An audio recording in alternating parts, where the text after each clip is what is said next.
Hey kiddos, Miss Melanie here for Storytime Saturday. So great to see you once again. I have a book here today about a grandmother, a mother, and her daughter, her child here, that are saving for a special comfy chair. And I want to get right into the book because it's kind of a little long story, but I think you're going to enjoy it. And then I will talk about our story time in the bag craft that goes along with this book. So let's go ahead and get started. A Chair for My Mother by Vera B. Williams. My mother works as a waitress in the Blue Tile Diner. After school sometimes I go to meet her there. Then her boss, Josephine, gives me a job too. I wash the salt and peppers and fill the ketchups. One time I peeled all the onions for the onion soup. When I finish, Josephine says, "Good work, honey," and pays me. And every time I put half of my money into the jar.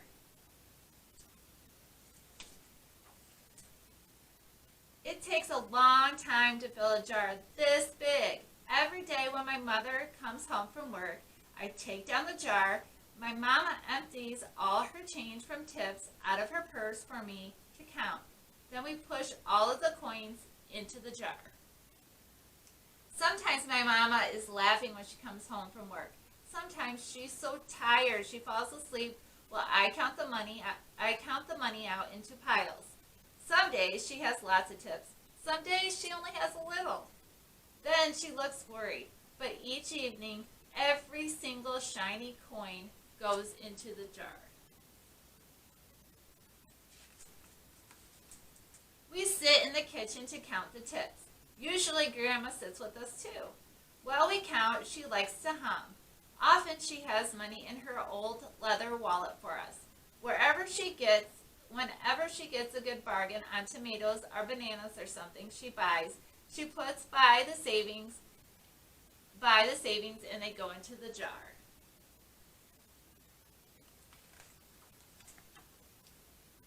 When we can't get a single other coin into the jar, we are going to take out all the money and go and buy a chair. Yes, a chair, a wonderful, beautiful, fat, soft armchair. We will get one covered in velvet with roses all over it. We are going to get the best chair in the whole world. That is because our old chairs burned up. There was a big fire in our other house. All our chairs burned. So did our sofa, and so did everything else. That wasn't such a long time ago. My mother and I were coming home from buying new shoes. I had new sandals, she had new pumps. We were walking to our house from the bus. We were looking at everyone's tulips. She was saying she liked the red tulips, and I was saying I liked the yellow ones. Then we came to our block.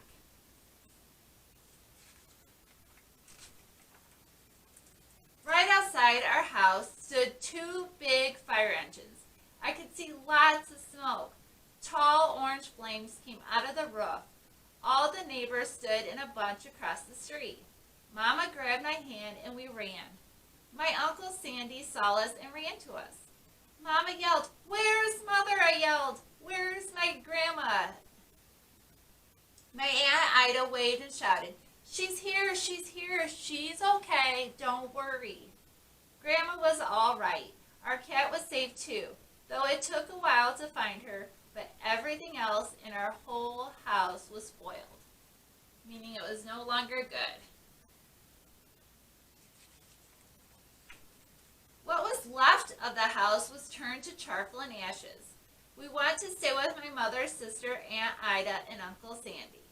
Then we were able to move into the apartment downstairs.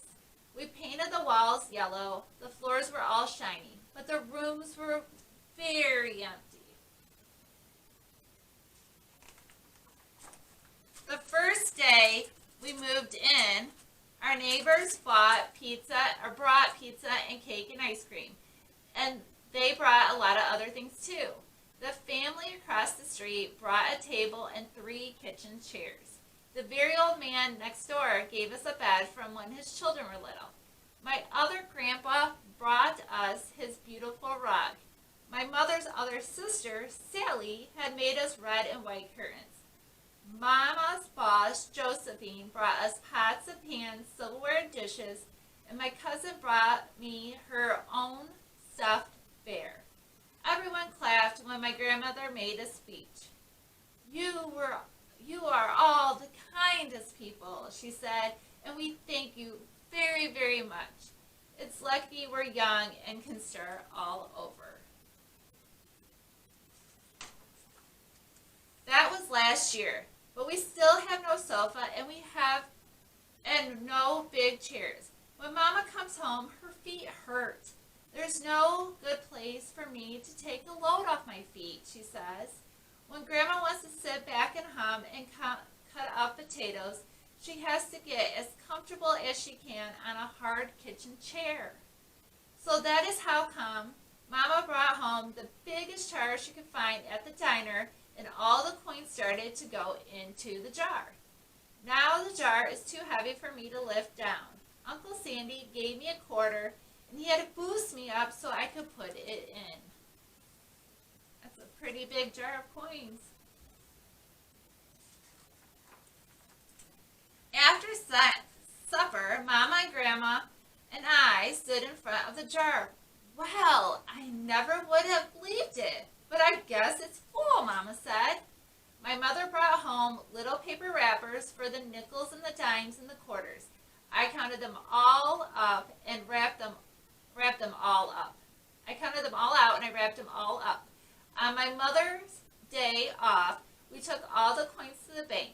The bank exchanged them for $10 bills. Then we took the bus downtown to shop for a chair.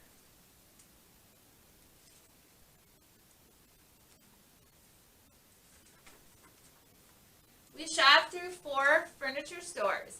We tried out big chairs and smaller ones, high chairs and low chairs, soft chairs and harder ones. Grandma said she felt like Goldilocks in the 3 bears, trying out all the chairs. Finally, we found the chair we were all dreaming of, and the money in the jar was enough to pay for it. We called Aunt Ida and Uncle Sandy. They came right down in their pickup truck to drive the chair home for us. They knew we couldn't wait for it to be delivered. Well, no, they were anxious, excited. A new chair for them. I tried out our chair in the back of the truck. Mama wouldn't let me sit there while we drove, but they let me sit in it while they carried it up to the door.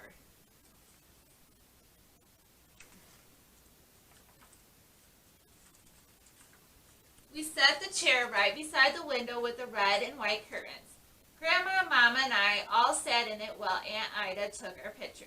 Now Grandma sits in it and talks with people going by in the daytime. Mama sits down and watches the news on TV when she comes home from her job.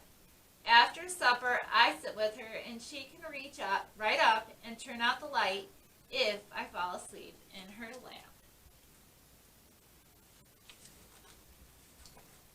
And there's a picture of the 3 of them in their big, comfy, beautiful chair. And it's just what they wanted.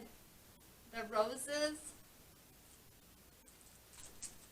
So, as you can see, they saved. They saved as a family for something special that they all wanted to have and to enjoy. So, I got some recyclable materials here. And you either use something like this. This is a creamer jar, or still creamer plastic bottle. I got a butter container here. I have a cocoa or coffee containers here, and some boxes as well. I'll have some of those here under this table, and then I'll have some of the materials needed in the story time in a bag. So you can paint or use construction paper to put around your bank. You can make it a pig, or you can make it something else. And get your parents' help with putting a little slot in there for a coin in your bills. You may need a hot glue gun for some of the parts. But, make it whatever you like and just start saving away.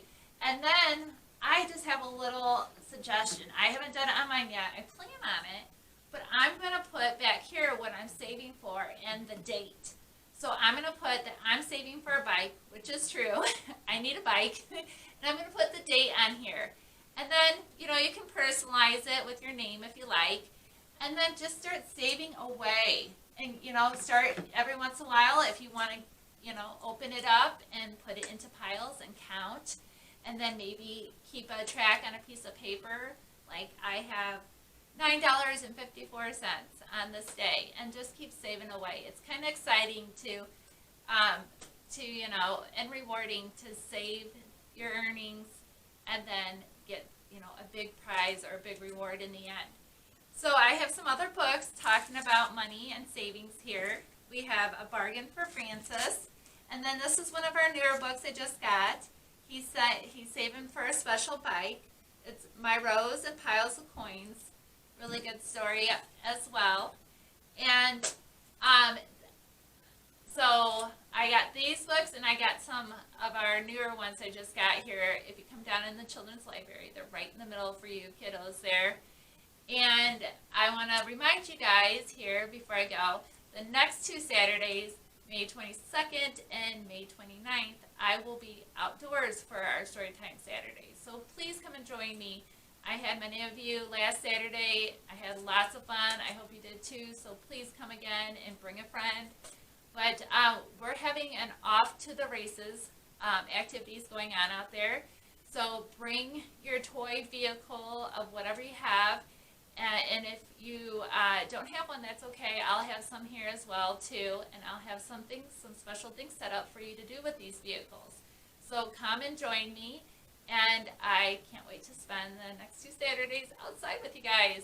So have a good weekend, enjoy it, I'll see you then. Bye-bye.